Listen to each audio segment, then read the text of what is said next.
In the last lecture, we studied about how to identify all different opportunities by using various techniques. So in this lecture, what we are going to study is how to identify the customer needs.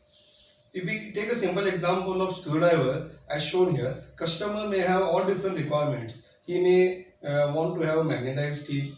He may want to have the scrap of the pen from the screw. He may want to screw faster.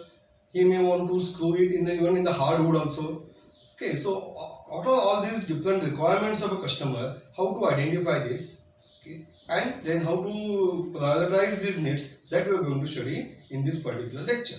For that, we may have to interact with the customer. Either you can go for the interview, or you can go for the questionnaire, or you can go for the focus group studies, or you yourself can be in the shoes of the customer and you can think upon it.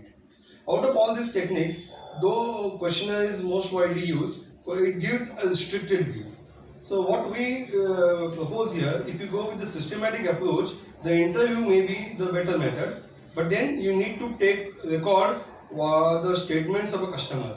Either you can go for audio recording, you can go for the video recording, or you can go for the notes, or you can even go for the photography to know the expressions of a customer. And once you use and record these techniques, once you identify the needs of the customer, you need to arrange them in a hierarchical mode. Okay, which is the need that you want to give the highest priority, because there may be a number of requirements. Okay, which is desirable and most important, which may be desirable, which we may include. Okay, which is again the listed, but we may think of not including it. And there may be certain requirements which we may not consider it at all while developing the product.